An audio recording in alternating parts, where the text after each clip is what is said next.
ओम साई राम। सभी भक्तों के चरणों में कोटि कोटि वंदन। देखिए, पिछले साल जब शिरडी में सत्संग हुआ था तो बैलेट बॉक्स में हमने बहुत से लोगों से सवाल मंगवाए थे। बहुत लोगों ने माया क्या है, माया के ऊपर ज़रा बोलिए, बाबा क्या कहते हैं माया पे, ये भी एक बहुत बहुत लोगों से आया हुआ सवाल था। आज चलो माया क्या है, मैं आज शुरुआत इसी से कर देता हूँ। माया क्या है, ये सवाल बहुत लोगों ने पूछा था। तो आज का टॉपिक ये माया क्या है, बाबा क्या कहते हैं माया को लेकर। हम सब लोग ये शब्द से तो परिचित हैं माया, लेकिन माया है क्या, और माया के बारे में बाबा क्या कहते हैं साईं सच्चरित में। बाबा की ही वाणी को सुनते हैं और समझने का प्रयास करते हैं, क्योंकि 24/7 हम लोगों को ये माया पछाड़ रही है, तो वो माया के बारे में जानना अनिवार्य है। 24/7 हमको पछाड़ रही है, हमको खेल दिखा रही है। हम लोग विश्रांति में जाते हैं, लेकिन उसको विश्रांति नहीं है। वो 24/7 अपना असर हम पे दिखाती हैं। तो उस माया के बारे में बाबा क्या कहते हैं, थोड़ा आज जान लेते हैं। साईं सच्चरित्र अध्याय 13 ओवी नंबर 4। बाबा बोल रहे हैं स्वयं माया के बारे में। अवतारी कह रहे हैं, माया का स्वरूप का वर्णन कर रहे हैं कि वो कितनी खतरनाक है, और एक अवतार बता रहे हैं जिसने माया को जीत लिया है, वो बता रहा है कि माया क्या है। तो बहुत ध्यान से सुनिएगा प्लीज। अरे जरी मिजालो फकीर, घर नादार बेफिकीर। मैं फ़कीर बन करके घरदार को छोड़ करके, मतलब इस टूटी फूटी मस्जिद में बैठा हूँ। बैसलो एका ठाई स्थिर, सारी किरकिर त्यागुनी।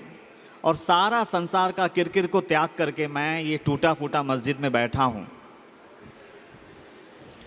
तरीती माया अनिवार, फिर भी वो माया जो है वो अनिवार, मतलब हर पल मला गांजी वर्चेवर, वो मुझे त्रास देती हैं, तकलीफ देती हैं, मुझे पछाड़ती हैं।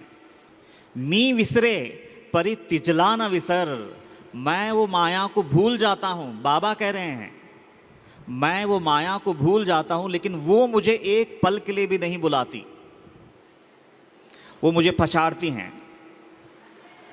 मजती निरंतर कवटाड़ी,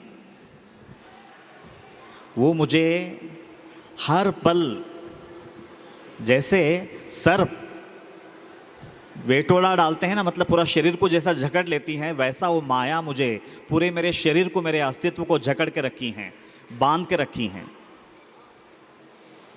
आदि मायाचती हरिची, और वो आदि माया है हरि की। त्रेधा उड़विते ब्रह्मादि कांची, ब्रह्मा जिसने इस सृष्टि की रचना की है उसकी भी खबर लेती है माया, ऐसा बाबा बोल रहे हैं।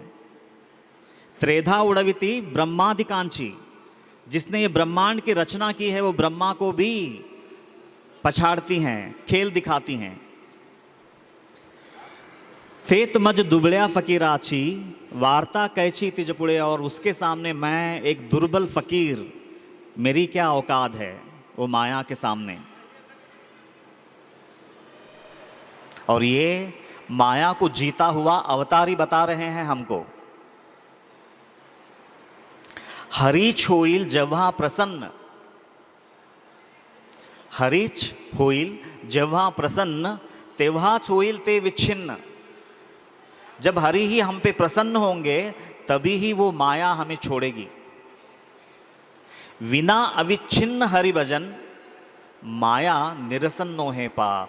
और अविच्छिन्न हरि भजन बोला है, मतलब एक पल के लिए भी अगर मैं बुला दूं तो माया मुझे पकड़ लेती है। और अगर हर पल हर सांस में अगर मैं वो हरि को, वो साईं को अगर बचता हूँ तो माया मुझे छोड़ देती है। मतलब हर सांस में जब तक साईं बसते नहीं हैं, पल पल जब तक हम उनको ध्याते नहीं हैं, उनको स्मरते नहीं हैं, वो माया छोड़ने वाली नहीं है। मतलब एक पल के लिए भी बुला दिया कि माया आके बैठ गई। मतलब एक पल के लिए भी उनको भुलाना नहीं है। अविच्छिन्न हरिभजन बोला है, मतलब एक पल के लिए भी अगर माया को बुला दिया कि वो आके बैठ गई सर पे। तो एक तरफ देखिए माया क्या है वो बता दिया, और ये कौन बता रहे हैं? माया को जीता हुआ अवतारी बता रहे हैं।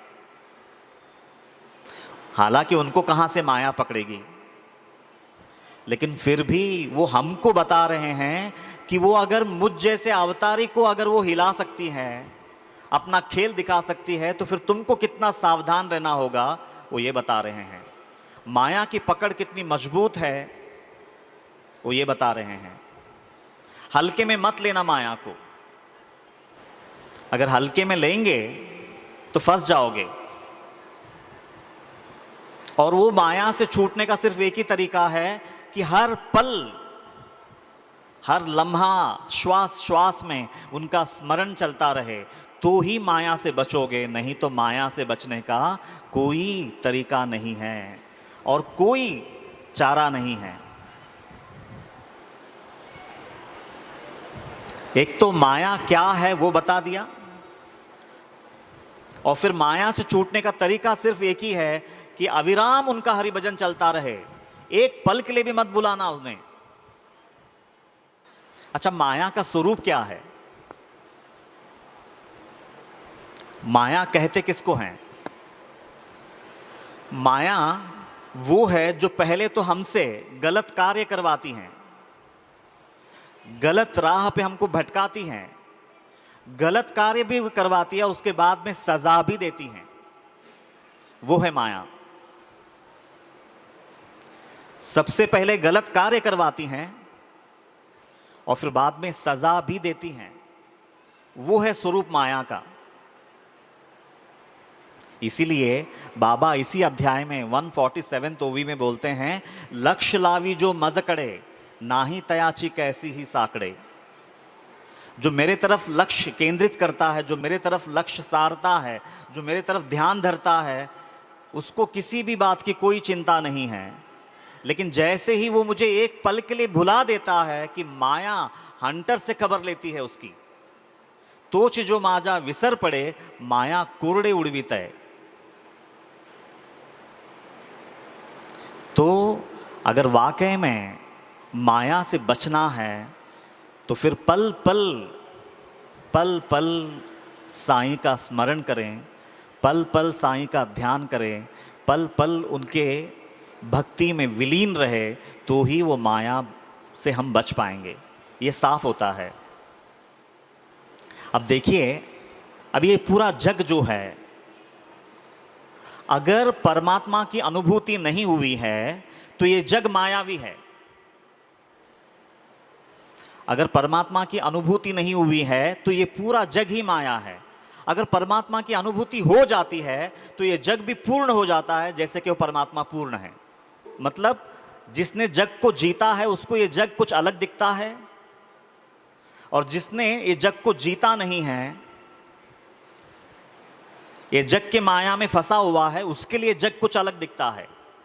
अभी हम सब के लिए ये जग माया है, लेकिन बाबा जैसे समर्थ सद्गुरुओं के लिए ये जग भी परिपूर्ण है, परमानंद ही है। उस परम ब्रह्म के अलावा, उस परम आत्मा के अलावा ये जग है ही नहीं उनके लिए, क्योंकि उन्होंने वो परम सत्य को उपलब्ध कर लिया है, वो पा चुके हैं। लेकिन हमारे लिए ये जग मायावी है। जब तक कि वो परम सत्य का अनुभव नहीं पाते हैं, तब तक ये जग मायावी है और ये पल पल छलने वाली है।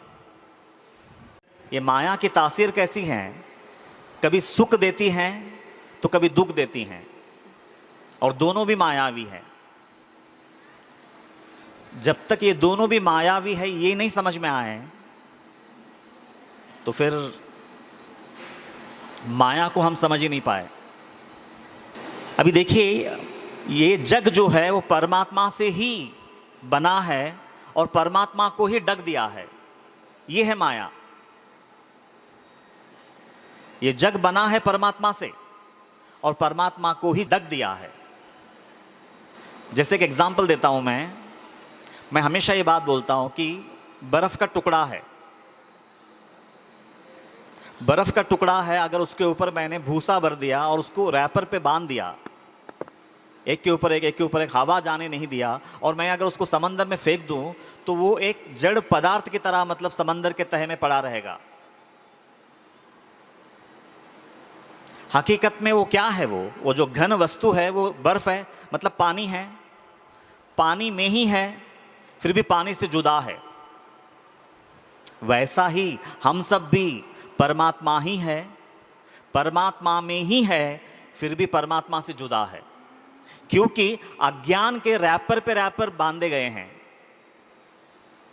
पुत्रेष्णा, वित्तेष्णा, लोकेष्णा, वासनाओं का रैपर है, विकारों का रैपर है, एक के ऊपर एक बांध करके हमको ये परमात्मा ने मतलब इस जहां में बेच दिया। तो परमात्मा ही है मूल स्वरूप में, परमात्मा का ही अंश है, परमात्मा में ही रह रहे हैं, फिर भी परमात्मा से जुदा है। जैसे वो बर्फ का टुकड़ा है, और परमात्मा ही होने के बावजूद परमात्मा से जुदा हो जाना, इसको माया कहते हैं, इसी को माया कहते हैं। ये जो कैटरैक्ट होता है, मालूम है ना, आंखों में कैटरैक्ट होता है, कैसे होता है? वो आंखों का ही पानी सूख करके पर्दा बन जाता है, मोती बिंदु जिसको कहते हैं। आंखों से ही वो पानी निकलता है, वही मतलब घनीभूत होकर के वही आंखों के सामने पर्दा बन करके आ जाता है। मतलब वो मोती बिंदु को पैदा करने वाला भी आंख ही है। आंख से ही वो पानी सूखता है, आंख का ही पानी सूखता है और पर्दा बन करके आंख के आड़ आ जाती हैं। जैसे आंख से ही मोती बिंदु बनती है और आंख को ही ढक देती है, वैसे ही ये पूरे जग जो है परमात्मा से ही निकली है और परमात्मा को ही ढक दिया है। तो ये है माया का स्वरूप। तो बाबा बोल रहे हैं कि ये माया को समझने के लिए सबसे पहले तो पैनी नजर चाहिए, और उससे भी बढ़कर अविराम चिंतन चाहिए। खाली आधा घंटा कुछ उपासना कर लिया और 23 घंटा पूरा सांसारिक अगर कार्यकलापों में अगर हम मग्न रहे, तो ऐसे इससे माया छूटने वाली नहीं है, असंभव है।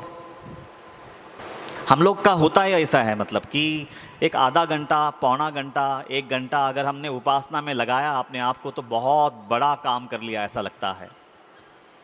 लेकिन शुरुआत तो आधा घंटे 1 घंटे से ही होता है, लेकिन ना उनके प्रति मोहब्बत इतनी घनीभूत हो जाए, इतना बढ़ जाए कि वो पल पल हमारे स्मरण में आने लगे, तो उनकी कृपा हो गई, और उसके बाद ही माया हमसे छूट जाएगी,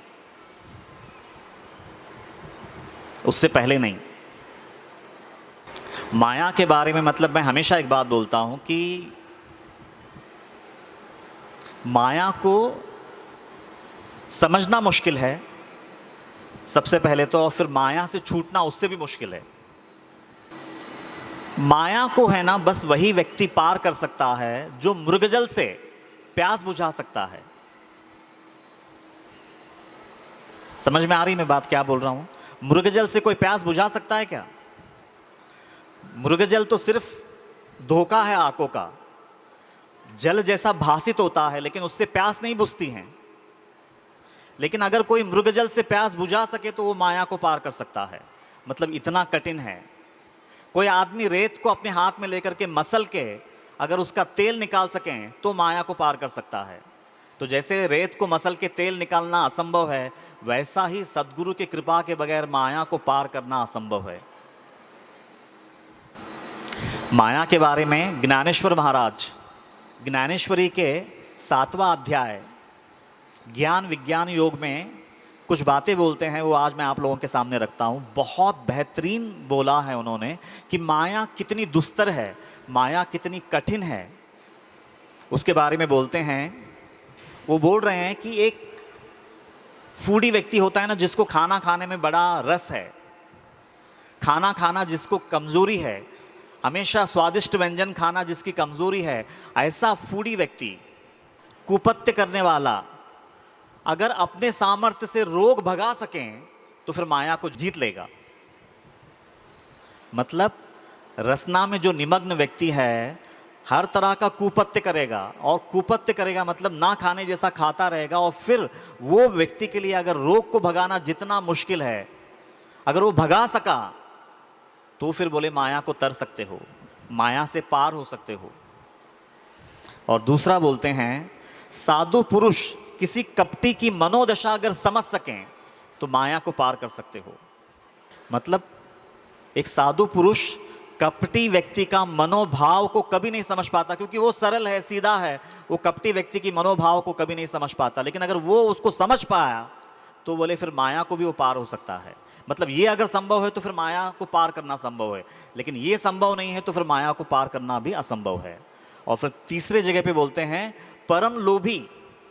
एक व्यक्ति है जो परम लोभी है, उसको अचानक अगर संपत्ति मिल जाए तो वो अगर दान धर्म में लुटा दें तो फिर बोले माया को पार करना संभव है। लेकिन परम लोभी को अगर धन मिल जाए, उसको दान में देना असंभव है। अगर ये असंभव है तो फिर माया को पार करना भी असंभव है। लेकिन अगर परम लोभी व्यक्ति गढ़ा हुआ धन अगर उसके हाथ लग जाए, अगर वो मतलब गरीबों में बांट दें, अगर वो वैसा संभव हो तो फिर माया को पार करना भी संभव है। लेकिन जैसा ये संभव नहीं है वैसा माया को पार करना भी संभव नहीं है। और फिर बोलते हैं स्त्री लंपट व्यक्ति अगर अपनी बीवी को काबू में रख सकें तो फिर माया को पार कर सकता है। लेकिन स्त्री लंपट कभी भी अपनी बीवी को काबू में रख नहीं सकता। उसकी वो जो कामुकता है वही आड़ आती है, बीवी उसको नाश नचाती है सारा जीवन, तो वो बीवी को कहाँ से काबू में रखेगा? क्योंकि उसकी जो स्त्री लंपटता है, उसकी जो स्त्री के प्रति है, वो जो पूरी तरह से स्त्री के सामने बिछ चुका है, वो व्यक्ति स्त्री को काबू में नहीं कर सकता। और उसका बिछने की वजह है उसकी वासना, उसकी कामना। तो जैसा ये संभव नहीं है वैसा माया को तर पाना भी संभव नहीं है। और फिर और एक एग्जाम्पल देते हैं ज्ञानेश्वर महाराज। अगर समझो मछली पकड़ने के लिए किसी ने कांटे को फेंका है तालाब में, मछली फंस जाए, और अगर वो छोटी सी मछली वो कांटे को निगल सके, अगर वो निगल जाए तो फिर माया को पार करना संभव है क्या? लेकिन छोटी सी मछली कांटे को निगल सकती हैं? असंभव है। लेकिन फिर भी ज्ञानेश्वर महाराज बोल रहे हैं लेकिन अगर वो छोटी मछली कांटे को निगल सकें, खा सकें, पचा सकें तो ठीक है। अगर वो कर सकती है तो फिर एक साधारण व्यक्ति माया को पार कर सकता है। लेकिन ये संभव नहीं है तो फिर वो भी संभव नहीं है। और फिर बोलते हैं डरपोक व्यक्ति अगर भूत प्रेत को भगा सकें तो फिर माया को पार करना संभव है। लेकिन डरपोक व्यक्ति भूत प्रेत को भगाना तो बहुत दूर की बात है, घबराहट के मारे उसकी जान चली जाएगी। और फिर बोलते हैं हिरण का बच्चा अगर जाल तोड़ सकें, फेंका हुआ जाल को अगर एक हिरण का बच्चा तोड़ सकें, उसके चंगुल से अपने आप को बचा सकें, तो फिर माया को एक साधारण व्यक्ति पार कर सकता है। और एक एग्जाम्पल देते हैं, बोलते हैं चींटी अगर मेरू पर्वत को लांघ सके, पार कर सके अपने दम पे, तो ही एक साधारण व्यक्ति माया को तर सकता है, माया को पार कर सकता है। मतलब इनडायरेक्टली इतने एग्जाम्पल देकर के उन्होंने बोला है कि माया को पार करना इतना सरल नहीं है, असंभव है। खुद के दम पे अगर पार करना चाहोगे तो असंभव है, ये बोला है उन्होंने। अगर उनको पार करना है तो सद्गुरु की कृपा लगेगी। सद्गुरु की कृपा के बगैर माया को पार करना असंभव है, इट्स इम्पॉसिबल। इसीलिए बाबा ने, है ना, मतलब वो शुरुआती जो ओवीज मैंने ली वहां पे बताया है कि कितना मुश्किल है माया। बाबा बोलते हैं कि न मेरी बीवी है, न बच्चा है, न मेरा कोई परिवार है, मैं सबको त्याग करके ये टूटी फूटी मस्जिद में बैठा हूं, लेकिन फिर भी ये माया मुझे दिन और रात छलती हैं, पछाड़ती हैं। तो बाबा अगर वो माया के बारे में इतनी बड़ी बात बोल रहे हैं, हालांकि क्या बाबा को ये बात बोलने की ज़रूरत ही नहीं, क्योंकि बाबा तो माया को जीत के बैठे हैं, लेकिन वो हमको सचेत करने के लिए ये बातें बोल रहे हैं कि माया को हल्के में मत लेना। माया को अगर हल्के में लोगे तो पछताओगे। सबसे पहली बात है ना, ये माया का स्वरूप इतना विकराल है, यही समझ में नहीं आता, नॉर्मली नहीं समझ में आता। मैं ना एक कहानी लेता हूँ साईं सच्चरित्र से ही, तो माया के बारे में और ज़्यादा साफ होगा। एक लीला लेते हैं। शायद ज़्यादा वेदांत आता है ना तो समझ में नहीं आती है, मतलब थोड़ा मन खट्टा हो जाता है। थोड़ा लीला पे आएंगे तो शायद थोड़ा हेवी हो गया है टॉक, नहीं। लेकिन देखिए, साईं सच्चरित्र जो है ना वो संपूर्ण ग्रंथ है। मैं चाहता हूँ कि आप लोगों का आहिस्ता आहिस्ता आहिस्ता आहिस्ता आपका लेवल भी बढ़ता जाए, आपकी गहराई भी बढ़ती जाए। अगर मैं आपको वही बातें, अगर मतलब जो गुड्डी गुड्डी बातें हैं, एकदम जो सिंपल सिंपल बातें हैं, अगर मैं वही बताऊं तो आपकी जो प्रगति है, मैं जैसा चाहता हूं वैसा नहीं होगा। तो मैं हमेशा ये ख्याल रखता हूं कि थोड़ा सा गंभीर टॉक और थोड़ा अगली बार और थोड़ा गंभीर ले लूं, अगली बार थोड़ा और गंभीर ले लूं। तो भावना ये है, लेकिन आप ध्यानपूर्वक सुनिए। शायद शुरुआत में थोड़ा सा आपको टफ लगे, लेकिन बाद में आपको लेकिन यही चीज़ें बहुत अच्छी लगेगी। बाद में लीलाएं नहीं अच्छी लगेगी, सच कह रहा हूं मैं। अभी है ना, आप लोगों की जो रुझान है वो लीलाओं में रहती हैं कि नहीं, कोई कथा बता दो, कोई लीला बता दो, कोई चमत्कार बता दो, या फिर उसका रहस्य खोल दो तो शायद अच्छा लगेगा। लेकिन ये प्योर वेदांत जो है, आप इतना जल्दी हम लोगों पर ये मत थोपिए। हम लोगों को पहले आप चॉकलेट से खिलाइए, लेकिन मैं चाहता हूँ कि थोड़ा थोड़ा थोड़ा थोड़ा और थोड़ा हायर, थोड़ा हायर, थोड़ा हायर। फिर तो आप लोगों को तो 50वां अध्याय पे पहुँचना है, और 50वां अध्याय पिनाकल है साईं सच्चरित्र का, अध्यात्म का शिखर है। एक दिन वो 50वां अध्याय लेकर के मुझे आप लोगों के सामने बैठना है, वो मकसद है। लेकिन उसके लिए आहिस्ता आहिस्ता आहिस्ता आहिस्ता तैयार करते हैं। तो ये एक लीला लेता हूं मैं, फिर ये माया के बारे में और ज़्यादा साफ होगा। साईं सच्चरित्र के 48 अध्याय में सपटनिकर की कहानी है। सपटनिकर वो परिवार है, हस्बैंड एंड वाइफ है, एक लौता लड़के को खो चुके हैं। वो लड़के की मृत्यु हो गई है और वो लोग गम के सागर में डूबे हुए हैं। कुछ सूझ नहीं रहा है कि क्या करें। हर तरह का मतलब उपचार करके देखते हैं, हर तरह का तीर्थ स्थानों में जाते हैं, काशी जाते हैं, बद्रीनाथ जाते हैं, केदारनाथ जाते हैं, और किसी तरह से वो मन को शांति मिले, हर तरह का भरसक प्रयास करते हैं, लेकिन शांति मिलती नहीं है। तो एक फ्रेंड से पता चलता है कि नहीं, आप शिरडी जाइए, शिरडी में साईं बाबा है, वो आपके चित्त को शांति प्रदान करेंगे। तो एक आखिरी उपाय के तौर पे शिरडी आते हैं।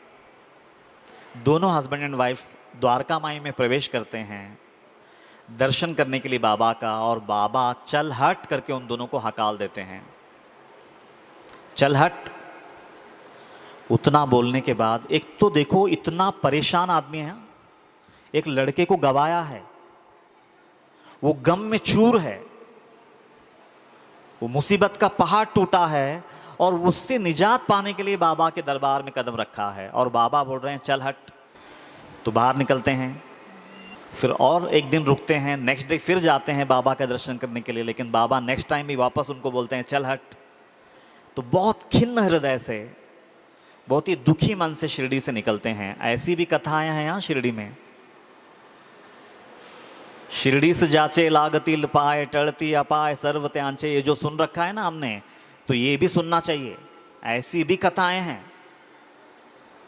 जो शिरडी आएगा आपत दूर भगाएगा, ये हमने सुन लिया, ये अच्छी लगती है हमको, लेकिन ऐसी कहानियां भी हैं। तो निकलते हैं, गांव में आते हैं, फिर यहाँ वहाँ फिर भटकते हैं। लेकिन देखिए, यही फर्क होता है। अगर सद्गुरु ने चल हट बोला है ना, तो उधर भी उनकी करुणा है। मैंने ये बंदे को चल हट बोला है तो इसको कितनी तकलीफ हुई होगी, लेकिन उस वक्त वो बोलना जरूरी था। उसका फ्रेंड एक बार मतलब बाबा के बारे में बहुत पॉजिटिव बोलते हैं, तो ये उनकी श्रद्धा को हिलाने जैसे बात किए रहते हैं सपटनेकर। तो वो जो गुनाह उनसे हुआ रहता है, उसके चलते बाबा चल हट करते हैं उनको। किसी की आस्था अगर कहीं हो तो उसको हिलाने का प्रयास मत करना। वो गुनाह बहुत बड़ा है, तो तुमको चल हट से ही संबोधित किया जाएगा। संसार में जहां भी जाओगे तो चल हट से ही तुम्हारा मतलब स्वागत होगा। तो जीवन में किसी की आस्था के साथ मत खेलना। तुम्हारी आस्था नहीं है तो ना सही, खामोश रहना, लेकिन किसी की आस्था अगर कहीं पे है तो उसकी आस्था को वहाँ से हिलाने का प्रयास मत करना। तो ये सपटनेकर शेवड़े की आस्था को हिलाने का प्रयास करते हैं, मजाक उड़ाते हैं और उनकी पूरी आस्था की धज्जियाँ उड़ाता है। तो उसके चलते बाबा उनको चल हट कर रहे हैं सबसे पहले तो। लेकिन बाबा वो रोग का निदान तो करते हैं चल हट करके, लेकिन दया भी है। तो एक दिन बाबा उनके बीवी को, पार्वती बाई सपटनेकर को, एक ख्वाब देते हैं कि वो एक लक्कड़ शाह की कुएं के पास पानी भर रही है।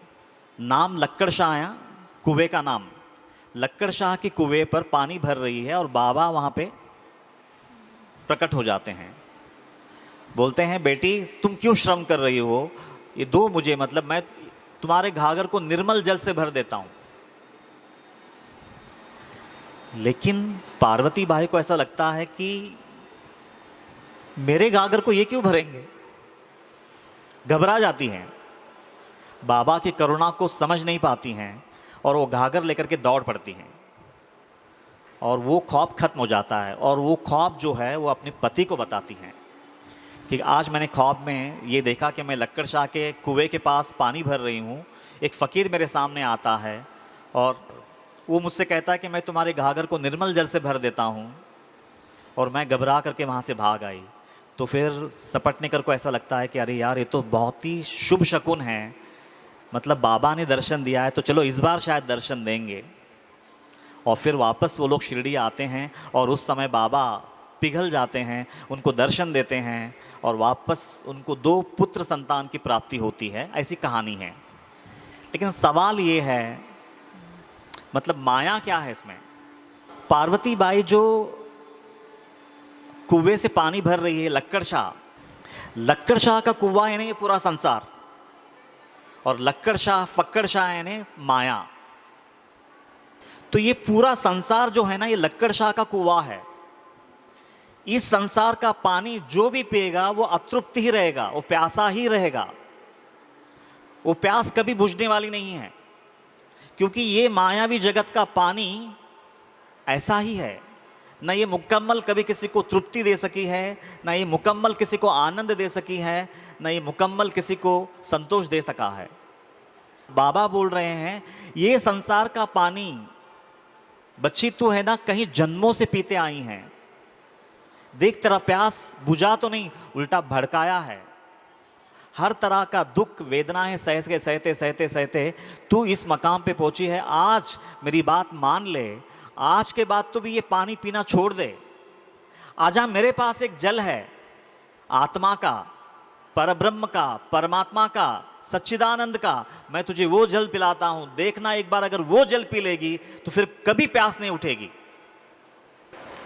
कभी प्यास नहीं भड़केगी। तो मेरे पास वो जल है। तो ये मायावी जल पी पी करके तो कहीं जन्म गवा चुकी हैं, कहीं जन्मों से तो ये मायावी जल पी करके अपना कहीं जन्म को खराब कर लिया है तूने। इस जन्म में भी तू बच्चा गया है करके रो रही है। और ये जो संसार है ये ऐसा ही है, मुकम्मल शांति, मुकम्मल तृप्ति ना किसी को मिली है ना किसी को मिलेगी। तो तू मेरे पास जो जल है, सच्चिदानंद का, आनंद का, शांति का, तृप्ति का, संतोष का, एक बार अगर ये जल पिएगी ना तो सबसे पहले तो ये जल की ताकत ये है कि सारी कामनाएं मिट जाती हैं और आनंद तेरे हृदय में प्रकट हो जाएगा। ये आनंद का जल है। तो लक्कड़ शाह का कुआं यानी माया, और ये माया का जल जितनी बार भी हम लोग पी रहे हैं ये हमारी अतृप्ति बढ़ाएगी, ये हमारा असंतोष बढ़ाएगा, और इससे ज्यादा कुछ नहीं दे सकता ये जल। तो बाबा बोल रहे हैं, इस जन्म में तो मेरी बात मान, इतने जन्मों तक तो तू मुझसे दूर थी, लेकिन अभी तो तू मुझसे जुड़ी है, कम से कम अभी मेरी बात को मान। तू ये संसार का जल के प्रति जो आसक्ति है तेरी घटती जाए, और मैं जिस पानी को पिलाना चाहता हूं उसके प्रति तेरी आसक्ति बढ़ती जाए। ये लक्कड़ शाह के कुएं से किसी को भी मुकम्मल प्यास बुझी नहीं है, उल्टा ये कुएं का पानी प्यास भड़काता है। ये संसार का पानी वो है जो प्यास भड़काती है, प्यास बुझाती नहीं है। और कितने जन्मों तक ये पानी पियोगी, और कितने ठोकरे खाने के बाद समझ में आएगा कि ये लक्कड़शाह की कुआं इतनी खतरनाक है, ये मायावी जगत इतनी खतरनाक है। और कितने ठोकरे खाने के बाद ये समझ आएगी, और कितनी मुसीबतों से गुजरने के बाद ये समझ में आएगा। आज एक बच्चे को खोया है और गम का पहाड़ लेकर के घूम रहे हैं आप लोग। ये संसार ऐसा ही है। तो बाबा ये लीला के माध्यम से हमें बता रहे हैं कि ये संसार लक्कड़शाह की कुआं है। देखिए ना, अभी लीला देखिए, कुएं का नाम लक्कड़शाह रखने की क्या जरूरत थी? यही साईं सच्चरित है। वो एक शब्द से पता चलता है कि ये जग जो है मायावी जल है। यहाँ का हर सुकून, हर आनंद जो लेते हो, जो उठाते हो, जो मज़ा उठाते हो, जो मौज उठाते हो, वो सब धोखा है। एक दिन दुख का ही कारण बनेगा। जितने भी लोग ये कुएं से पानी पिए हैं, रो रहे हैं, कहीं जन्मों से रो रहे हैं, तो ए बेटी, मेरे पास एक अमृत का वो घड़ा है, वो जल है जिसको पीने के बाद दुख किसको कहते हैं, अशांति किसको कहते हैं, वेदना किसको कहते हैं, पीड़ा किसको कहते हैं, पता ही नहीं चलेगा। आनंद का भागी हो जाओगे। तो मेरे पास वो जल है, मैं तुम्हें वो जल से मतलब नवाजता हूँ, मैं तुम्हें वो जल पिलाता हूँ, ऐसा बाबा बोल रहे हैं।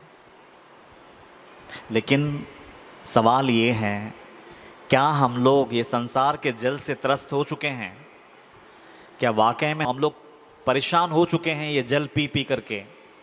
ये संसार के खोखले मज़े जो हैं, क्या वाकई में हम लोग इससे ऊपर उठना चाहते हैं? क्या हमारा विवेक इतना जागरूक हो चुका है कि हमको ये पता चल जाए कि ये संसार के मज़े धोखे हैं? तो ये पूरा टॉपिक जो है, ये माया क्या है? ये माया लक्कड़शाह की कुआं है।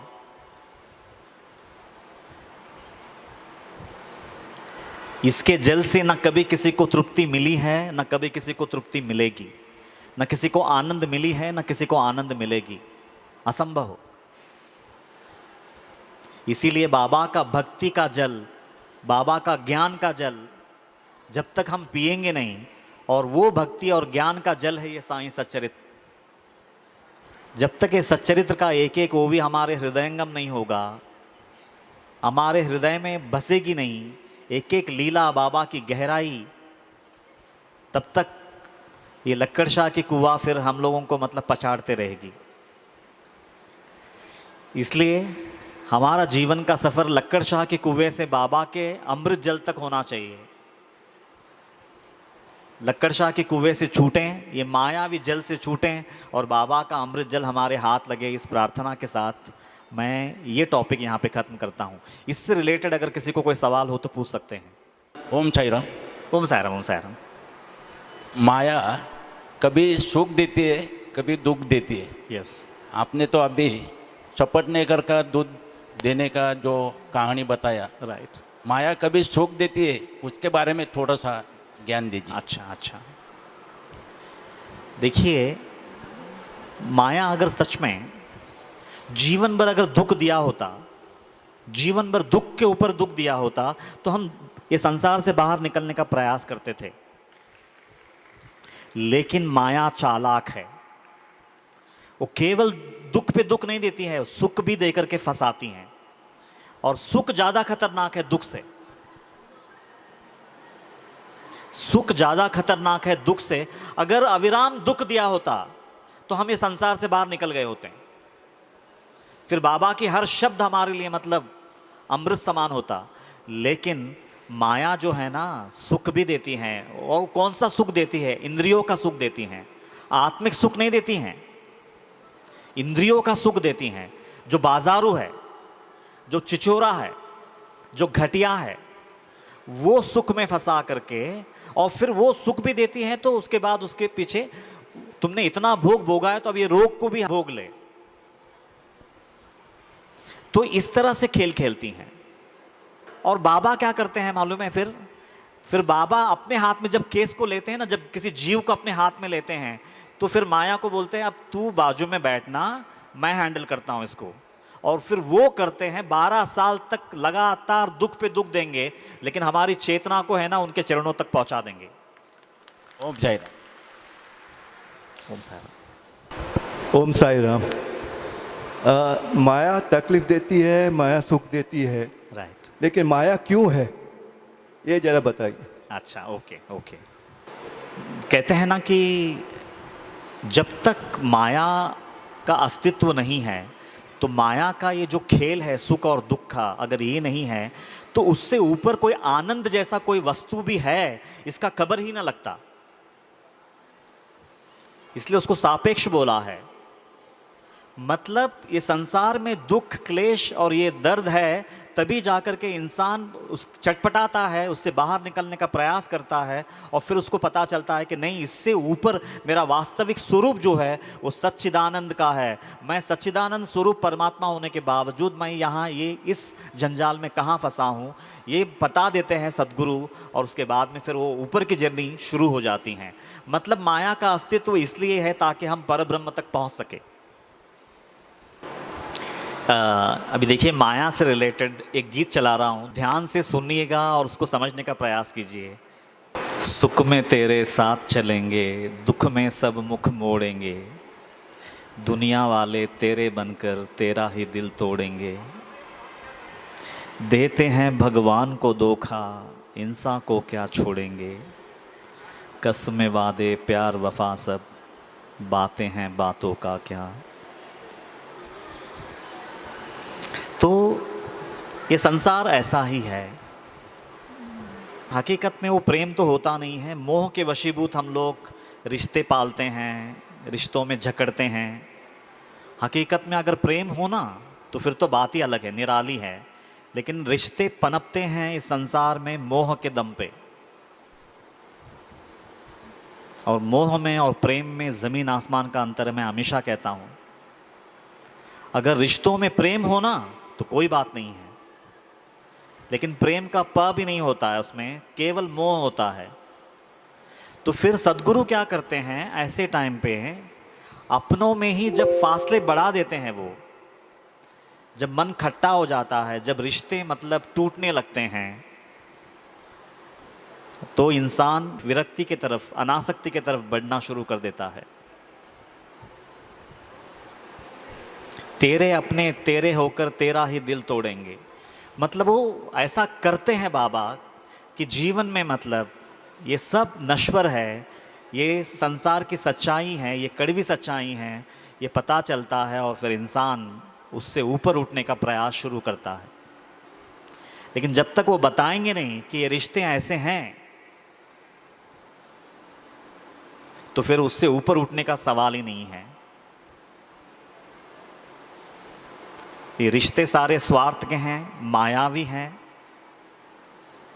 जब तक सामने हैं तब तक है, सामने से निकल गया कि भूल जाते हैं। यही है ये संसार की सच्चाई। एक माँ एक अपने लौते लड़के को खो करके भी जिंदा रहती हैं, इतनी कड़वी सच्चाई है। गम रहता है लेकिन फिर भी जिंदा रहती हैं, तो इतनी कड़वी है ये सच्चाई। तो ये था माया। ओम साई राम अन्ना ओम जी। साई राम, ओम साई राम, ओम साई राम भक्तों, माया में रहते हुए भी माया से अलग कैसे रहें, उसके लिए प्लीज एक्सप्लेन कीजिए। श्योर श्योर, बहुत बढ़िया बहुत बढ़िया।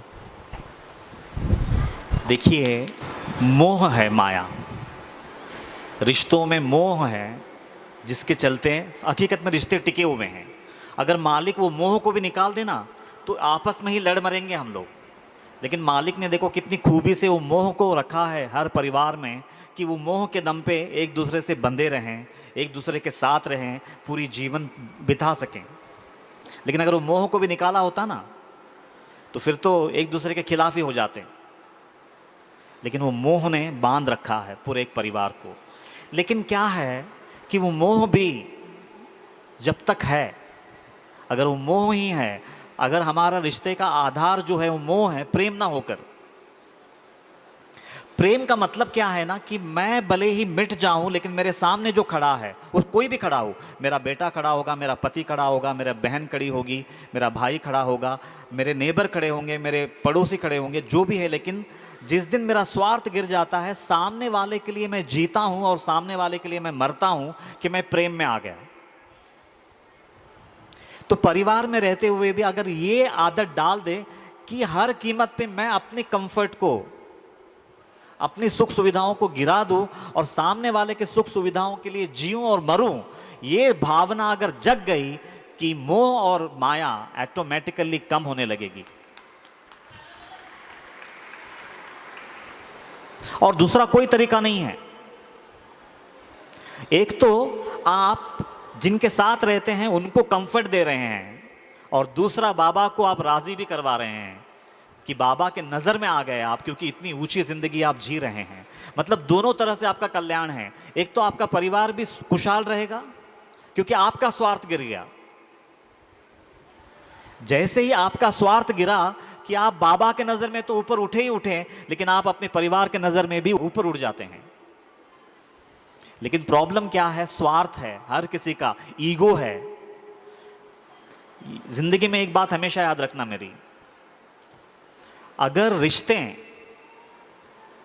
निभाने की अगर किसी की ताकत है तो दो चीजें वो इंसान में कभी नहीं होनी चाहिए। अगर आप सच में हर किसी से अच्छा रिश्ता निभाना चाहते हैं तो आप में एक अहंकार और दूसरा स्वार्थ, ये दो कमजोरियां नहीं होनी चाहिए, तो आप पूरी दुनिया से रिश्ता निभा सकते हैं।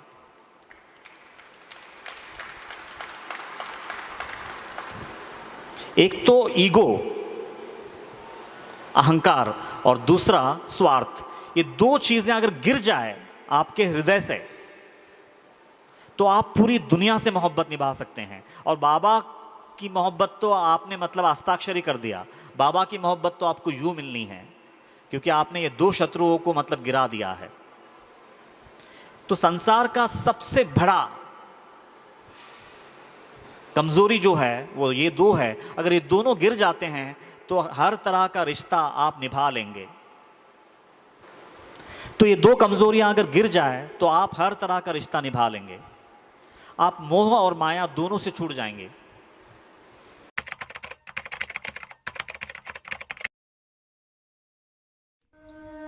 मनोहारिणी शापताप निवारिणी अज्ञान नाशिनी मोक्षदायिनी परम कल्याणकारिणी सच्चित आनंद प्रदायिनी अनंत कोटि साई नाथों की जननी साक्षात साई स्वरूपिणी ग्रंथराज श्री साई सच्चरित दिव्य ग्रंथ की जय।